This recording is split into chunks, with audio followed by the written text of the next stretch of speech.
वक्रतुंड महाकाय सूर्यकोटि समप्रभ निर्विघ्नं कुरु मे देव सर्वकार्येषु सर्वदा। वक्रतुंड महाकाय सूर्यकोटि समप्रभ निर्विघ्नं कुरु मे देव सर्वकार्येषु सर्वदा। राधे राधे, जय श्री कृष्णा। मैं सीमा सिंह आप सभी को सादर प्रणाम करती हूँ। आज मैं आपको श्री शिव महापुराण का आगे का महात्म्य सुनाने जा रही हूँ। जो मनुष्य प्रातःकाल जल्दी उठकर स्नान आदि करने के पश्चात महादेव जी के मंत्रों का जाप करते हैं, उन्हें सभी सुख प्राप्त होते हैं। उन मंत्रों में सबसे खास मंत्र ओम नमः शिवाय है। जो मनुष्य ओम नमः शिवाय मंत्र का जाप करते हैं, उन्हें कभी किसी प्रकार का कोई दुख, रोग और कोई शोक नहीं सताता।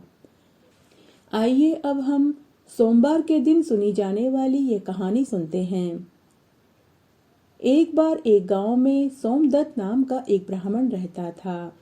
उसके पूरे शरीर पर कोढ़ हो गया, इसलिए उसे कोई भी अपनी कन्या देने के लिए राजी नहीं था। कोढ़ को मिटाने के लिए सोमदत्त ब्राह्मण ने कई उपाय किए, लेकिन कोढ़ मिटने का नाम ही नहीं ले रहा था। आखिर हार कर सोमदत्त ब्राह्मण ने 16 सोमवार का व्रत किया। भगवान शंकर की कृपा से सोमदत्त ब्राह्मण कोढ़ से मुक्त हो गया और कंचन जैसी काया वाला हो गया। कुछ समय पश्चात सोमदत्त ब्राह्मण को एक ब्राह्मण कन्या देने के लिए राजी हो गया। तब उस सोमदत्त ब्राह्मण की शादी एक सुंदर, सुशील, गुणवान कन्या से हो गई। सोमदत्त ब्राह्मण अपनी पत्नी के साथ आनंद के साथ रहने लगा। एक समय भयानक वर्षा होने के कारण पूरा गांव जलमग्न हो गया। उसी में सोमदत्त का मकान भी टूट गया। दोनों पति पत्नी निराधार हो गए।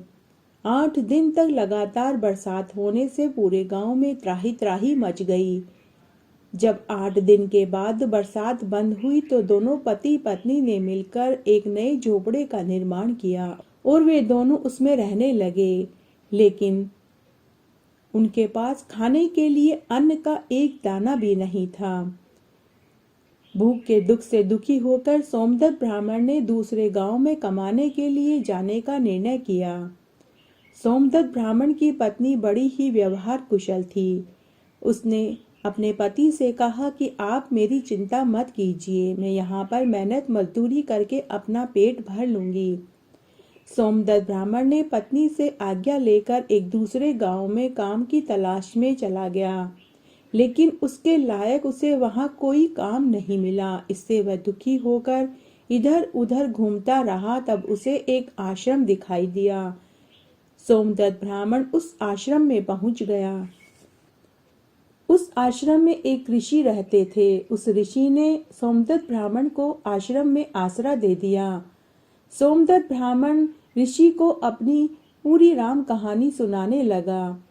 ऋषि का हृदय बड़ा ही कोमल था। ऋषि ने सोमदत्त ब्राह्मण को आश्वासन दिया और कहा कि पुत्र, तू चिंता मत कर।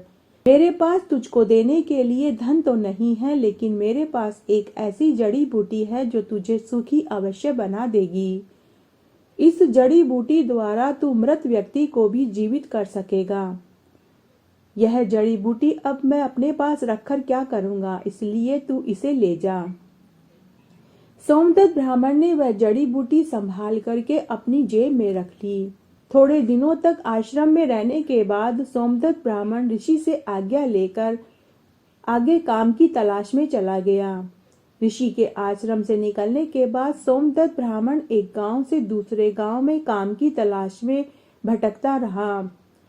तब सोमदत्त ब्राह्मण एक नगर में पहुंचा। सोमदत्त ब्राह्मण ने देखा कि सारा नगर शोक मग्न था। नगर के एक व्यक्ति से पूछने पर मालूम हुआ कि नगर के राजा के इकलौते पुत्र की मृत्यु हो गई है, इसीलिए सारा नगर शोक मग्न है। यह सुनकर सोमदत्त राजा के महल में जा पहुंचा।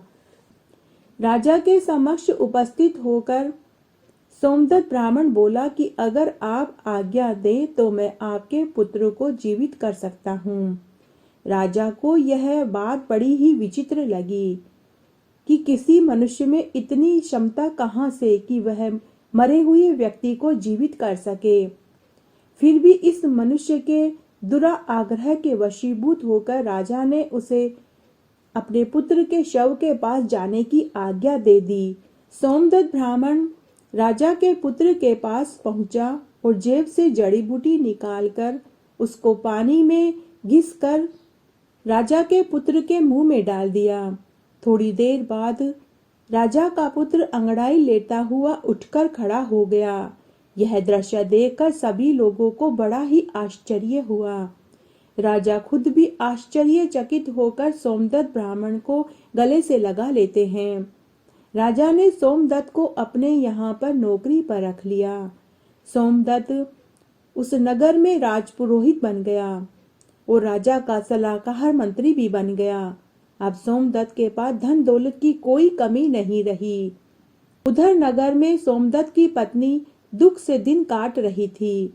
तब सोमदत्त ब्राह्मण की पत्नी मन ही मन सोचने लगी कि मेरे पति को गए हुए बहुत समय बीत गया है और उनके कोई समाचार भी प्राप्त नहीं हुआ।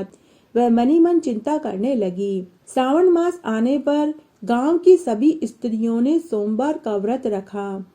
सोमदत्त ब्राह्मण की पत्नी ने भी सोमवार का व्रत शुरू कर दिया, परंतु घर में अन्न का एक दाना भी नहीं था। तब सोमदत्त ब्राह्मण की पत्नी ने निराहार रहकर उपवास किया। संध्या के समय पड़ोस में एक जगह पुत्र का जन्म होने से उसकी खुशी में सोमदत्त ब्राह्मण की पत्नी भी गई थी, तो वहां सबको शक्कर बांटा गया था। तब सोमदत्त ब्राह्मण की पत्नी शक्कर को पानी में घोलकर पी लेती है, जिससे उसकी भूख थोड़ी शांत हुई। रात्रि को भगवान का नाम लेकर सोमदत्त ब्राह्मण की पत्नी सो गई और रात्रि में महादेव जी ने सोमदत्त ब्राह्मण की पत्नी को दर्शन देकर कहा कि बेटी, आज तूने अनजाने में ही साकरिया सोमवार का व्रत कर लिया है। यह व्रत सबसे पहले दक्ष कन्या पार्वती ने किया था। उसी के प्रताप से उन्होंने मुझे वर के रूप में पाया। तेरी प्रभु भक्ति देखकर मैं बहुत प्रसन्न हुआ। यह व्रत तू बराबर चालू रखना और व्रत के पूर्ण होने पर इसका उद्यापन करना। तेरी सभी मनोकामनाएं मैं पूरी कर दूंगा।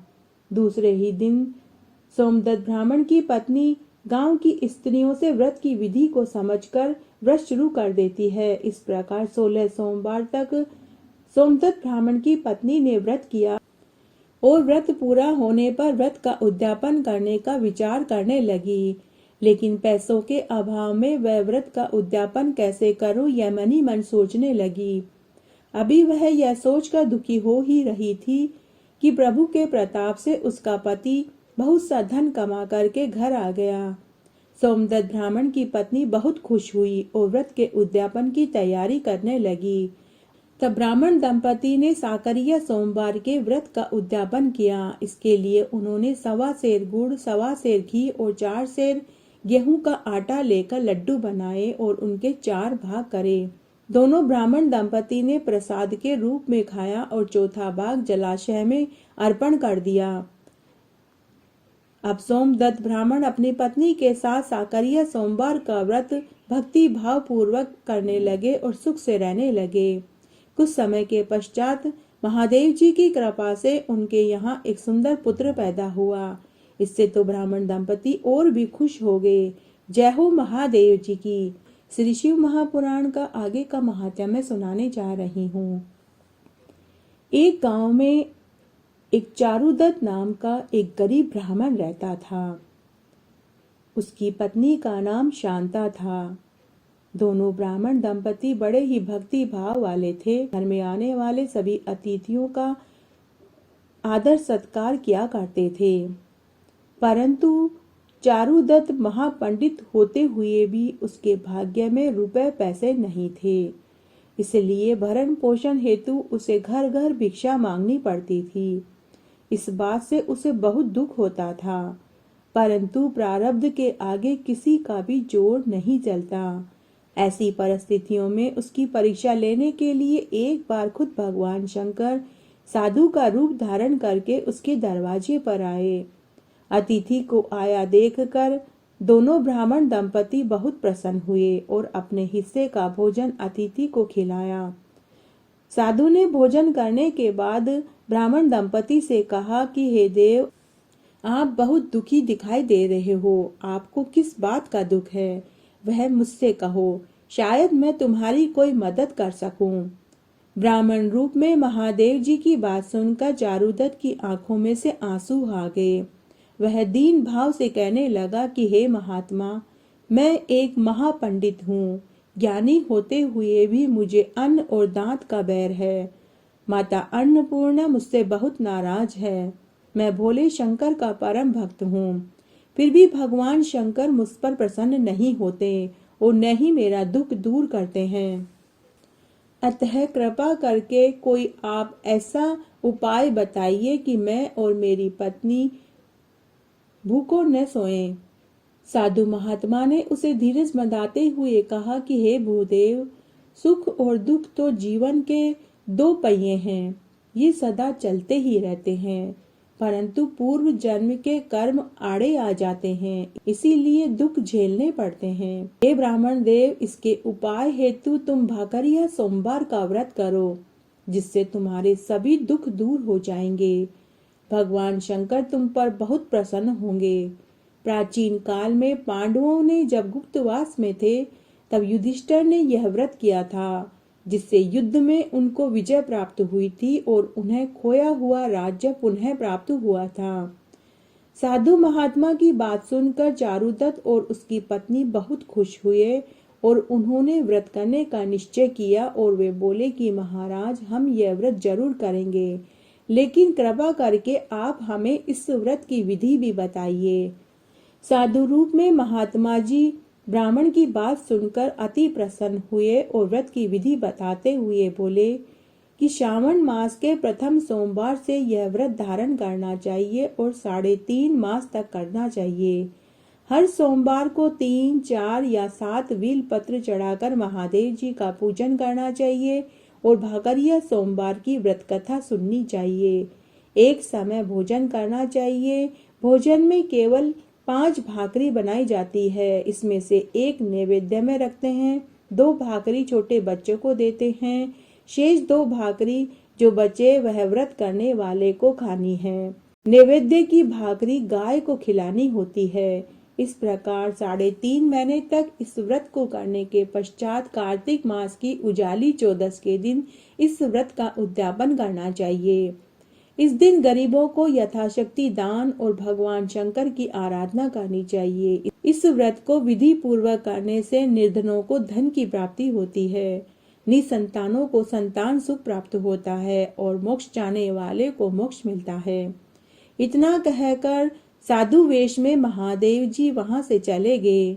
सावन का मास आया, तब चारुदत्त ने अपनी पत्नी के साथ भाकरिया सोमवार का व्रत धारण किया और कार्तिक मास की 14 पर व्रत का उद्यापन किया।